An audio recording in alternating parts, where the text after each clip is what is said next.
Bonjour, bonjour, chère communauté africaine de Kell et Eurodistrict. J'espère que vous allez bien. J'espère que le confinement se passe super bien. C'est pas facile, mais c'est nécessaire.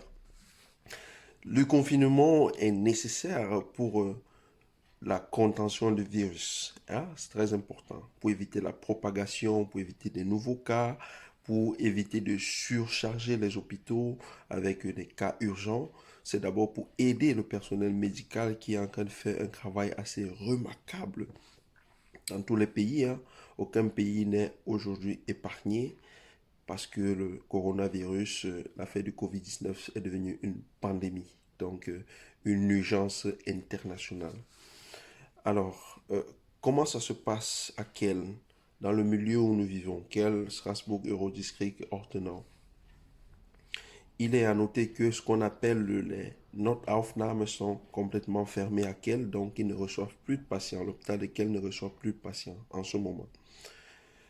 Euh, euh, il est à noter aussi que l'hôpital de Offenburg, c'est la même chose, parce que j'y étais déjà la semaine dernière, après être passé à Kell, puisque moi, principalement, j'avais une toux, mais une toux productive, contrairement à celle du coronavirus, qui est une toux sèche. Ça, il faut le noter. Les signes principaux du virus, de la contamination du virus, sont la fièvre, une fièvre assez élevée, mais une fièvre sévère. Alors, euh, une toux sèche, voilà, et des douleurs, avoir des courbatures, etc. Les formes plus graves peuvent conduire à ce qu'on appelle la détresse respiratoire, ça veut dire qu'on ne parvient plus à respirer. C'est facilement évidentiable à, à, au rayon X, à la radio, ce qu'on appelle généralement la radio. L'invasion des poumons par les virus, etc., crée des petits foyers. Je ne suis pas médecin, je ne suis pas expert. Donc, du coup, c'est juste le fruit de la culture, voilà, de ma culture générale. Alors, qu'est-ce qui se passe quand on sent à la maison qu'on a des symptômes, voilà, liés au coronavirus? Certainement, beaucoup en savent, mais les symptômes euh, les plus visibles, les plus marquables sont la fièvre et une toux, la toux sèche, voilà, et aussi des douleurs, des douleurs, des courbatures, etc., qui sont d'ailleurs semblables aux symptômes de la grippe, mais il y a une grande différence. Ça, il faut entrer plus en détail, ce ne sont que les experts qui peuvent détailler. Mais alors, quand on a ces symptômes à la maison et que franchement, on n'en peut plus, on ne supporte plus le confinement, etc., il est inutile de vous rendre dans des hôpitaux, de vous rendre à l'hôpital de Kiel ou de vous rendre à l'hôpital de Offenburg. La première chose à faire, c'est d'appeler le house arts, le médecin de famille, que vous soyez à Strasbourg, que vous soyez à Kiel, c'est d'appeler le médecin de famille téléphoniquement et dire effectivement ce qui ne va pas. Voilà. Ou alors, ça dépend des praxis. Il y a des praxis qui sont des termines praxis pour lesquels il faut prendre un termine avant de se présenter. Alors, au cas nécessaire, il y a des praxis qui ne sont pas des termines praxis où on peut s'y rendre à des heures d'ouverture de manière libre. Donc, la première des choses dans tous les cas, c'est de s'y rendre chez le House Arts.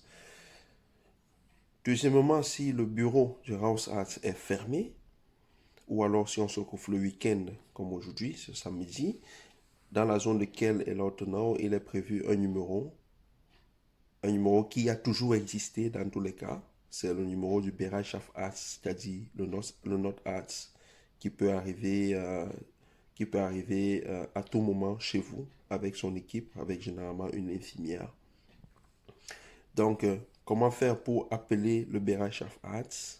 Il s'agit de composer tout simplement le 0116 0117 si vous habitez à Kell.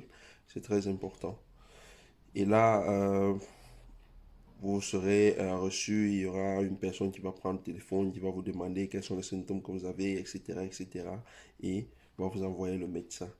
Et c'est le médecin qui saura vous orienter par la suite s'il y a suspicion d'infection du coronavirus ou pas. C'est très important. Voilà un peu en quelque sorte la procédure d'Asfer-Faren. Première intention, c'est le médecin de famille, le house arts, ou alors s'il n'est pas dispo, c'est le Bereitschaft Arts. inutile de perdre votre temps parce que si vous vous rendez à l'hôpital de Kell, c'est la même chose qu'on va vous donner parce que de manière empirique, j'ai expérimenté, j'étais à Kell la semaine dernière, c'est ce qu'on m'a donné, j'étais à Offenburg, on m'a envoyé au House Arts, au Perachaf Arts. C'est très important. Alors, il y a quelque chose de très important, une question qu'on se pose généralement. Est-ce que le House Arts et le Berachaf Arts sont souvent aussi efficaces dans leur manière de soigner? Je vais vous laisser écouter un tout petit peu cette expérience qui a été vécue en France, à l'hôpital de Mulhouse, par un patient. Et on se revoit à tout à l'heure. Alors, bon visionnage. Cet après-midi, Qu'est-ce qui vous arrive? j'ai des difficultés respiratoires, j'ai de la fièvre depuis 12 jours. Depuis 12 jours. Hein. Oui, oui. D'accord, vous avez vu votre médecin traitant? Oui. Qu'est-ce qu'il a dit? Qu'il n'y avait pas de suspicion de corona. J'ai appelé le 15 lundi, on m'a dit la même chose. Il n'y a pas Parce de que vous suspicion n'aviez de pas été en corona. contact avec des gens, Non. a priori.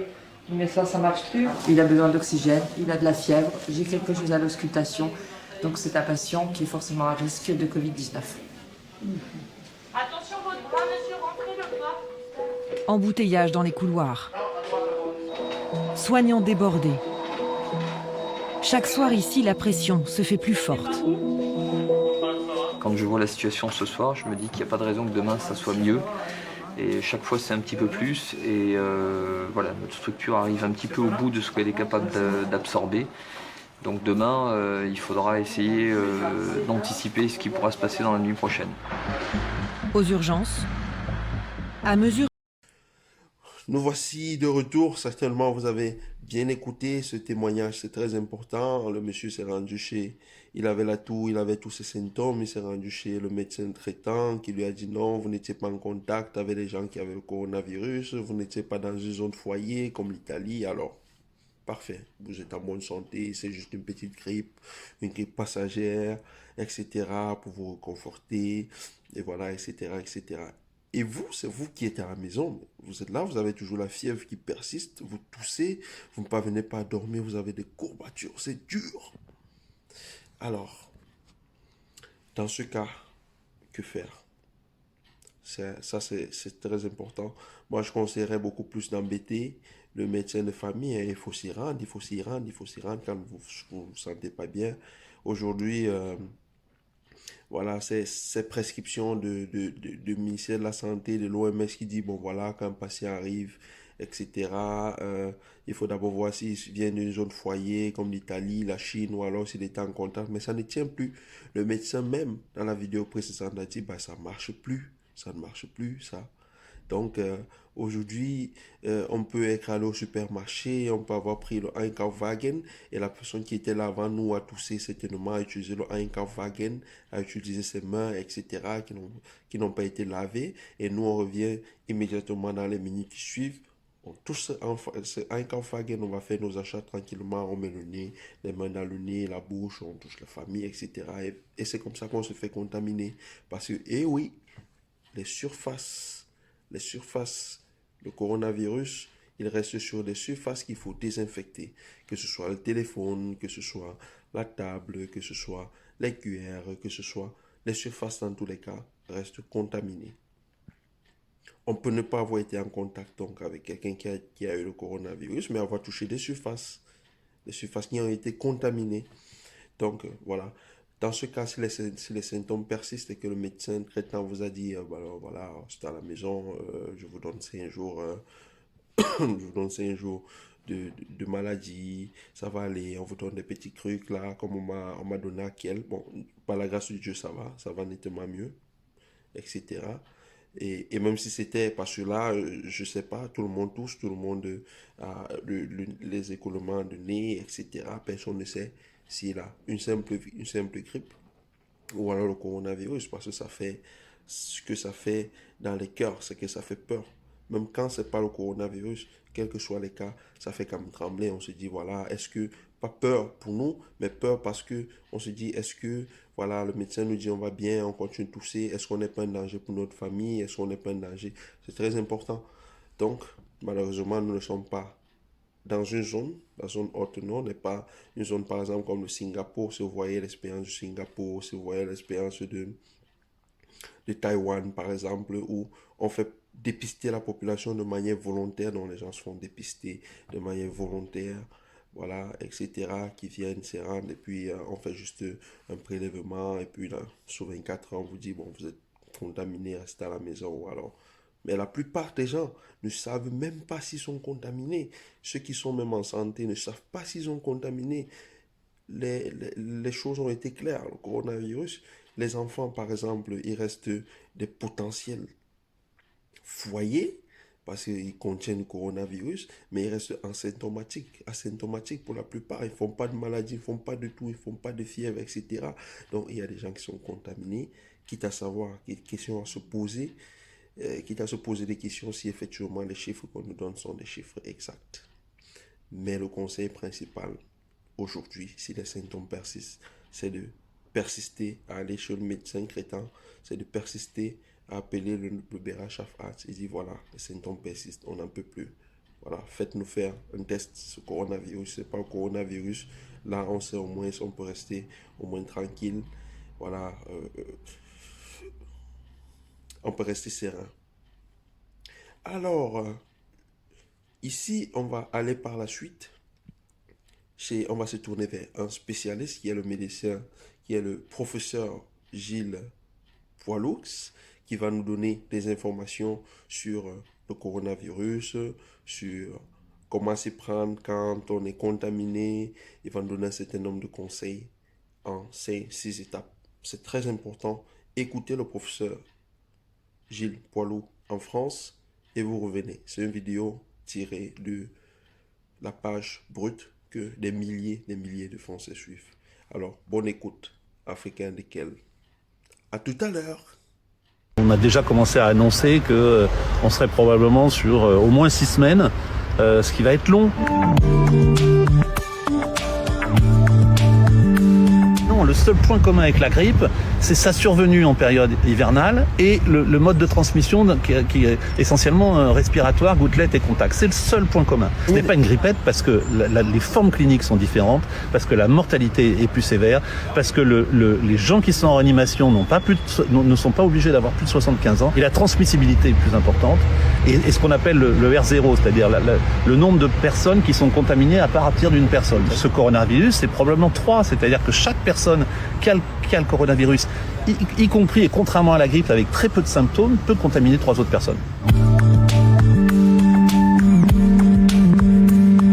On a des indications sur des études qui ont été faites notamment en Chine, des études virologiques sur un patient qui est hospitalisé dans une chambre seul.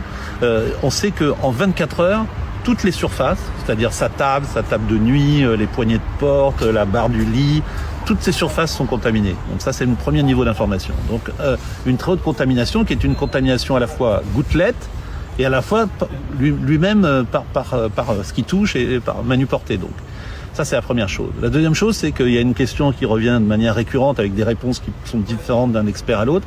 C'est combien de temps le virus reste vivant sur les surfaces.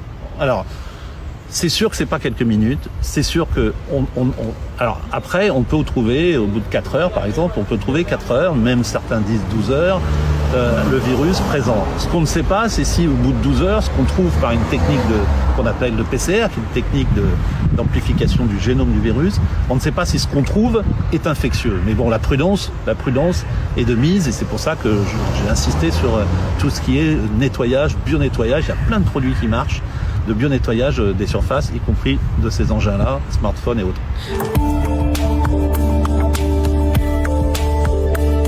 C'est la personne infectée qui mène la danse, si je puis dire. C'est elle qui doit avoir adopté les mesures, manger séparément, parce que si vous mangez avec vos gosses et votre conjoint en enlevant le masque, ça n'a pas de sens dans une table ronde, dans une petite pièce. Donc il faut que les gens, y compris dans nos propres familles, on leur apprend ça. Ben non, quand vous enlevez le masque, quand vous êtes tout seul dans une pièce, vous dormez, ceux qui ne sont pas infectés dorment ensemble, celui qui est infecté dort seul, et puis surtout tout ça participe à ce qu'on vient de dire, le lavage des mains, la solution hydroalcoolique quand il y en aura, et le lavage des surfaces. Ici en France, à Paris par exemple, on dépiste les soignants symptomatiques, et encore il y a des endroits où on les trie, on dépiste les personnes qui ont des symptômes et qui vont être hospitalisées, et on dépiste ceux qui ont des symptômes et qui ont des maladies qui aggravent le coronavirus. Et les autres, non. Alors qu'à Singapour, ils ont dépisté, ils ont fait des centaines de milliers de tests très rapidement, mais même les Italiens ont beaucoup dépisté, ils ont beaucoup plus dépisté qu'en France. On dit qu'on a fait 40, alors j'ai pas le chiffre actuel, il y a 48 heures, on m'avait dit 45 000 tests, mais c'est ridicule à l'échelon de la population. Donc on rate et je suis persuadé que quelqu'un qui rentre chez lui, comme on lui dit, qu'il y a peu de symptômes, il n'a pas le même comportement quand il sait qu'il a le Covid et quand il a... C'est une perception, il n'y a pas d'études scientifiques encore sur ça, mais on n'a pas la même attitude quand on sait qu'on a le coronavirus que quand on vous a laissé chez vous, on dit on vous dépiste pas, prenez les mesures qu'on vous a dit. Et ben on sait très bien que l'inconscient fait que les gens adopteront mieux les mesures de confinement, de protection barrière quand ils ont été dépistés. La bonne nouvelle, c'est que ça touche pas les enfants. Si ça touche les enfants, en tout cas, ça les laisse asymptomatiques. Il n'y a pas de transmission entre la mère et l'enfant, en tout cas pas à la date d'aujourd'hui. Il y a une recherche à la fois thérapeutique, très intense au niveau international, avec une collaboration quand même et des échanges entre les équipes, y compris chinoises, qui ont donné quand même la séquence à partir du 10 janvier, ce qui était déjà très précoce dans leur épidémie. Donc oui, il y a quand même quelques bonnes nouvelles. Ce qu'on attend vraiment comme bonne nouvelle, c'est que des pays proches comme l'Italie nous montrent qu'il y a une possibilité d'infléchir la courbe en faisant du confinement. Alors nous voici, chers confrères, chers consoeurs, de retour après avoir écouté les conseils du professeur Pialoux. C'est très important sur le site Brut. Voilà, aujourd'hui on se pose donc des questions. Quelles sont les avancées au niveau de la recherche scientifique? Y a-t-il déjà un médicament? Je crois que le professeur Pialoux nous a bien expliqué. Mais les avancées de ces derniers jours sont très simples. Nous avons premièrement lu dans la littérature, hein, le ministre français de la Santé l'annonçait dernièrement que l'ibuprofène avait un effet, ça s'appelle que l'ibuprofène, ça s'appelle que le kétoprofène, tout ce qui est anti-inflammatoire de ce genre, avait des effets voilà, négatifs, hein, sur les soins, sur la santé des gens qui étaient affectés par le coronavirus. Donc du coup, c'est pas bon si quelqu'un a aujourd'hui des courbatures, si quelqu'un a des douleurs, la fièvre, etc. Au lieu d'utiliser l'ibuprofène, il serait mieux d'utiliser le paracétamol ou alors d'utiliser le Voltaren. Ce sont des choses que vous pouvez bien voir au niveau de la littérature, des vidéos, de tout ce qui est aujourd'hui accro de fake. Mais au moins sur ce point, les gens sont convaincus que l'ibuprofène, ça apporte très peu. Comme autre avancée, c'est l'effet de la nivaquine ou alors de la chloroquine sur le coronavirus. Les Chinois avaient déjà commencé à expérimenter chez eux et aujourd'hui, les données sont déjà transmises aux scientifiques européens afin qu'ils puissent continuer des recherches. Donc, ils ont ici découvert que dans tous les cas, la chloroquine avait un effet ralentisseur de l'activité du virus. Donc du coup, un effet bénéfique pour la santé des gens qui sont malades du coronavirus. Mais tout, ce ne sont que des tests. Les premiers tests ont été faits. Les bénéfices se sont fait remarquer uniquement in vitro. Donc du coup, il y a encore beaucoup de choses à faire, à tester sur les animaux, à tester effectivement sur l'être humain, etc. Mais ce qui est sûr, c'est que d'ici peu, un vaccin ou alors un médicament par rapport au coronavirus sera mis sur le marché. On se dit, on reste confiant, c'est très important dans tous les cas. Alors, chers Africains desquels, voilà en quelque sorte les avancées qu'il y a eu. Et nous allons par la suite, hein, vous allez voir le reste des vidéos avec la situation au Singapour, comment Singapour a fait pour prévenir le coronavirus, comment l'île de Taïwan a fait pour prévenir le coronavirus aujourd'hui, dans quelle mesure, comment la Corée du Sud, qui a été sévèrement touchée, s'est livrée voilà, au screening volontaire de la population où les gens, sous base de la volonté, venaient se faire dépister, etc. Ça permettait quand même de confiner un certain nombre de malades, etc. Et nous allons aussi vous laisser suivre ce qui se passe en Italie, la situation, les difficultés sur le plan médical, parce que là-bas c'est grave. L'Italie a dépassé le nombre de morts par jour en une journée dans le monde, par rapport à la Chine aujourd'hui, etc. Avant-hier, on parlait de plus de 400 morts, aujourd'hui peut-être qu'on parle de plus de 600, là je ne sais pas, mais l'Italie vit un moment extrêmement difficile où il est nécessaire aujourd'hui de faire un travail particulier, surtout pour nos frères en Afrique, nos frères et sœurs en Afrique qui parfois ne se rendent pas compte de la gravité, mais déjà qu'on n'est pas préparé, on n'est pas très bien préparé sur le plan matériel, on n'est pas très bien préparé sur le plan, sur presque tous les plans. Donc le travail ici, c'est pas un travail des politiques, c'est pas un travail des économistes, c'est pas un travail des experts, parce que ici tout le monde peut être expert à son niveau. L'expertise de tout un chacun ici, pour nous qui sommes dans la communauté africaine, notre part d'expertise, c'est de conseiller nos proches, voilà, de leur dire, voilà, la situation est grave, essayez de vous confiner le plus possible, essayez d'éviter les contacts le plus possible, leur dire quelles sont les méthodes qui permettent effectivement d'éviter la transmission ou alors de se faire contaminer par le coronavirus. Parce que dans certains pays, l'Afrique aujourd'hui regorge plus de 588 cas globalement, et les pays les plus touchés, parmi les pays les plus touchés, ce sont des pays comme l'Afrique du Sud, ce sont des pays comme le Maroc, je crois, si je ne me trompe pas, ou alors l'Égypte. Donc, du coup, et les pays d'Afrique subsaharienne aussi sont aujourd'hui touchés. Le Tchad a eu son premier cas avant-hier, etc. Donc, du coup, les gars, faisons un travail d'envergure, de conseiller, de dire aux gars, c'est vraiment sérieux cette affaire. Prenez des mesures. Prenez même des mesures. Faites des achats. Hein? Parce qu'on a noté que les prix des sacs de riz, des produits de première nécessité commencent à grimper. Donc du coup, ça devient compliqué. On se pose la question, comment sera l'après-coronavirus? Est-ce qu'il y aura encore assez de produits sur le marché pour pouvoir survivre? Est-ce que les produits ne seront pas chers? Est-ce qu'on sera encore à la hauteur d'acheter un sac de riz, d'acheter un seau de couscous, d'acheter un seau de farine, d'acheter ceci? Donc du coup, essayez de prévenir le max au top. Tout le monde ici peut être expert à son niveau par rapport à la lutte coronavirus. Ça, c'est ce qu'Africa Connection, après la concertation hier, il a été question de faire cette vidéo afin que nous partagions, afin que nous restions solidaires et unis pour dire stop au coronavirus.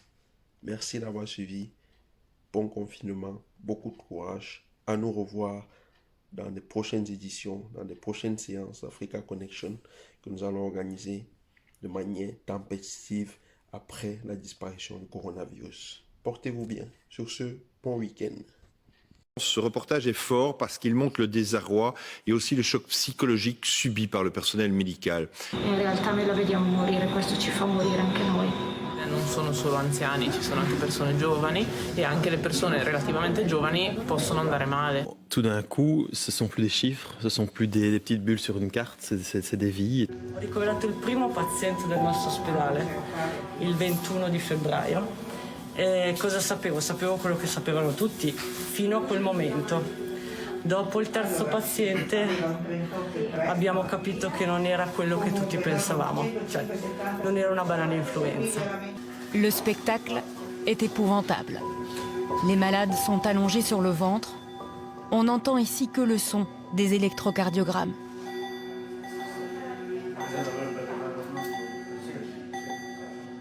Cioè noi dobbiamo, tenga conto, addormentare gli ammalati e pronarli, cioè metterli a pancia in giù. E questo è veramente di notevole impegno. Malgrado ciò, non è detto che si ottengano sempre dei buoni risultati. Mi ha colpito che noi siamo impotenti davanti a questa situazione. È vero, noi siamo operatori abituati ad avere pazienti gravi, in fin di vita, ci crediamo molto, ma questo susseguirsi così repentino di pazienti in pericolo di vita non siamo abituati nemmeno noi. È dura per tutti. Una situazione di questo tipo non l'ho mai vista in vita mia, devo dire la verità. Stiamo facendo il massimo dello sforzo, soprattutto con i miei infermieri, perché poi l'aspetto, diciamo così, dell'assistenza primaria è loro. Purtroppo qua da noi non abbiamo ancora visto nessuno risvegliarsi. Noi abbiamo bisogno di togliere il tubo a qualcuno e di vedere che qualcuno sta meglio, perché altrimenti non riusciamo ad andare avanti. Abbiamo bisogno di qualcosa che ci faccia capire che quello che stiamo facendo serve. Per cui quello che mi fa paura è il domani. Senti questo rumore? Come? Che rumore? Sì, cos'è? È l'ossigeno. 40 anni che faccio il medico e non ho mai visto una cosa del genere. Purtroppo c'è una mortalità significativa. Non colpisce purtroppo, ahimè, solo le persone anziane. Abbiamo avuto anche un 23enne. Noi stiamo usando tutte le medicine all'ultimo grido, dall'anti-interleuchina 6 ai vecchi e ai nuovi antivirali. Devo dire che l'effetto di questi antivirali, dal mio punto di vista, è molto deludente. Vorrei che quando tutta questa lotta contro questo nemico finisce, i cittadini si ricordassero di questi medici e di questi infermieri che hanno fatto di tutto. On reste en voix. Oui, et surtout parce que tout d'un coup, ce sont plus des chiffres, ce sont plus des petites bulles sur une carte, c'est des vies. Est-ce qu'on pourrait arriver à une telle situation en Belgique? Alors, on fait tout ce qu'on peut et je pense qu'on fait énormément pour ne pas y arriver. Il faut être absolument franc. L'Italie a vraiment eu un temps de retard sur l'épidémie que nous n'avons pas eu. Les mesures de confinement ont été prises à un moment où l'épidémie était beaucoup plus avancée. Nous avons pris des mesures fortes à deux étapes successives et nous sommes maintenant dans l'attente de l'effet de ces mesures sur l'augmentation de la courbe épidémique et nous espérons vraiment que cet effet va être mesurable dans les jours qui viennent. C'est l'un des pays qui a le mieux anticipé l'épidémie. L'île de Taïwan a mis en place 124 mesures drastiques très tôt sur son territoire, comme l'interdiction de l'arrivée de Chinois du continent ou des quarantaines ciblées début février. Tous les gens qui ont été en Chine, à Hong Kong et à Macao seront mis en quarantaine à la maison pendant 14 jours. Depuis le SRAS en 2003, le territoire a développé un système de prévention d'épidémies très performant. Seulement 77 cas répertoriés sur 23 millions d'habitants. Taïwan ne fait pas partie de l'OMS et ne se prive pas de le souligner, surtout pour marquer la différence avec son voisin chinois. Taïwan n'est pas la Chine et Taïwan n'est pas une région chinoise où sévit une épidémie. Le développement y est très différent. Taïwan ne présente pas un risque élevé d'infection. Le gouvernement a également rationné les masques pour permettre à toute la population de s'équiper. Les prix sont encadrés, 15 centimes d'euros pièce. Taïwan doit principalement compter sur les importations pour les masques. Nous n'en avons pas tellement. Maintenant, au moins, il y a la garantie pour les gens d'avoir 2 masques par semaine. C'est mieux que rien. Du côté de la Corée du Sud, on a choisi la stratégie du dépistage de masse. Une tactique visiblement payante. Le pays est en passe de gagner la guerre contre le virus. Plus de 250 000 tests ont été pratiqués, comme ici, en pleine rue. Je n'ai pas à entrer en contact avec quelqu'un d'autre puisque je reste à l'intérieur de la voiture. C'est pour ça que je suis venu ici. Le test est gratuit et pratiqué sur la base du volontariat. Résultat, au plus fort de la crise, la Corée a testé 20 000 personnes par jour. Presque 20 fois plus qu'en France, notamment grâce à ces drives. Nous pouvons diagnostiquer beaucoup de gens dans un court laps de temps afin que nous puissions contrôler efficacement le coronavirus et puis nous pouvons minimiser l'infection. Si le premier patient est un cas confirmé, le deuxième patient pourrait être infecté même si cette personne a été testée négative parce qu'elle est restée à proximité pendant un certain temps. Cependant, si chacun d'entre eux reste dans leur voiture, alors il n'y a aucune chance d'infection. Plus de 8400 cas ont été recensés rapidement. Les autorités ont ainsi pu retracer les foyers épidémiques et éviter leur propagation en se basant sur le bornage des téléphones ou les caméras de vidéosurveillance. Quand Big Brother est utilisé contre le Covid-19, c'est aussi le cas dans la cité-État de Singapour, une ville ultra connectée où chaque cas suspect est traqué par les nouvelles technologies. Ensuite, cette unité spéciale retrace minutieusement les parcours de chaque contaminé, qui ils ont rencontré, où et quand. On doit expliquer très lentement, être très patient avec les personnes. Il ne faut pas se fâcher avec eux. Parce que comme vous et moi, la plupart d'entre nous ne se souviennent pas de beaucoup de choses. Notre mémoire ne travaille pas si bien. Et même s'ils intervertissent les événements, c'est aussi très bien. Il suffit de comprendre qu'ils essaient juste de vous aider dans le processus. Il ne faut pas montrer une attitude autoritaire. Singapour compte 266 cas de malades du Covid-19 et aucun décès. 114 personnes sont maintenant guéries de la maladie.